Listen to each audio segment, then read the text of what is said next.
employed? I'm self-employed. What type of work do you do? Window and door replacement. Are you married? Yes, ma'am. What is your wife's name? Melanie. Do you live in Fort Myers? No, ma'am. What city do you live in? Lakeland. About how far is Lakeland from Fort Myers? 2 hours. How old are you, sir? 46. You know someone by the name of Wade Wilson. Yes, ma'am. How do you know Wade Wilson? He's my son. How old were you when you found out you were going to be his father? 14 or 15. How old was his mother at the time? A year younger than me. Now, were either of you in a position at that age to be able to raise him? No, ma'am. Was he placed up for adoption? Yes, ma'am. Who was he adopted by? Candy and Steve Wilson. And did they have any connection to you or Wade Wilson's mother? You mean, I've spoken with Candy. And that's his adoptive mom? Yes, ma'am. Now, at some point, did you and Wade Wilson connect? Yes, ma'am. How old was Wade Wilson when he connected with you? 18. And was he wanting to connect with you because you're his biological father? Yes. And up until that point, had you ever met him? No, ma'am. Did you end up attempting to have a relationship with him? Yes, ma'am. Did he seem to want to have a relationship? Yes, ma'am. Now, did you have phone calls often? Yes, ma'am. And did you have occasions where you would see each other? No. I went up and visited him one time in Tallahassee. Okay. Now, did he often ask you for money? Yes, ma'am. Did your relationship turn into a situation where he was just asking for your help? Yes, ma'am. I want to turn your attention to Monday, October 7th of 2019. The first time he said he needed help, he had done something that he couldn't take back. Did he indicate that he and his girl had gotten into an argument? Yes, ma'am. And who was his girl that you were aware of at the time? I just knew her as Mila. And did it seem that he wanted your help because of this argument? Yes, ma'am. When he called you, were you actually at work? Yes, ma'am. Were you able to really give your attention and time to him to try to help him at that point? No, ma'am. So what did you tell him when he was asking for your help? I just told him to call me back around dinner time. I'd be done working and we'd figure it out. And did you at some point have a conversation with your wife about him getting in touch with you wanting your help? Yes, ma'am. Now, during the time that he was supposed to call, about what time was he supposed to call back?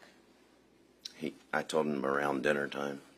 Now, between the time he first called that day and dinner time, did you receive a call from a detective? Yes, ma'am.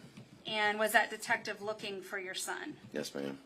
Now, when the detective was looking for your son, did you have any idea at that point of what had happened?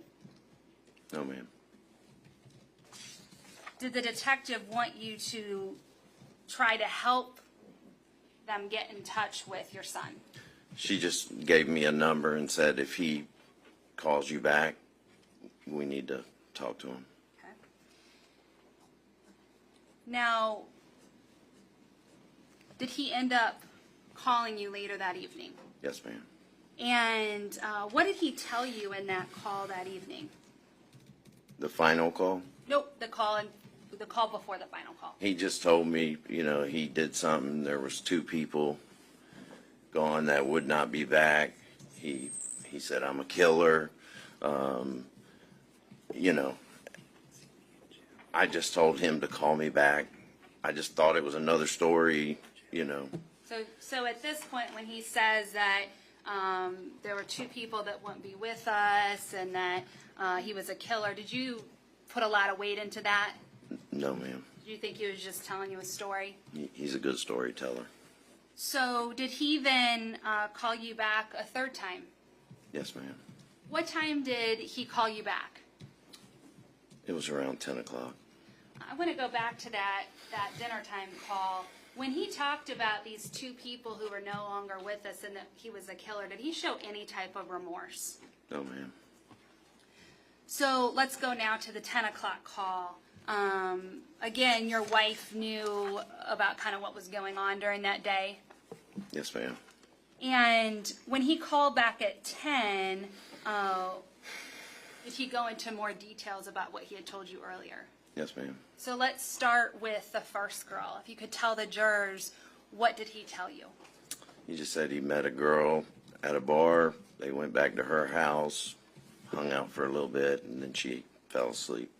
What did he say happened after she fell asleep? He said he got on top of her and choked her. What name did he call her?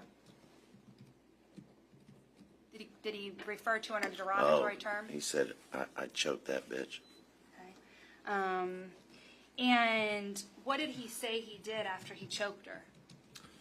He said he stayed in the house for a little while, and then he rolled her up and was going to try to put her in her trunk, but he couldn't lift her. Did he say why he was unable to put her in her trunk? He said that he felt like rigor mortis had started to set in.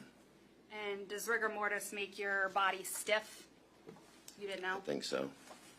So he just told you that that was the reason that he couldn't lift her and get her into her trunk? Yes, ma'am. And when he said her trunk, it was the trunk of her car he was going to put her in? Yes, ma'am.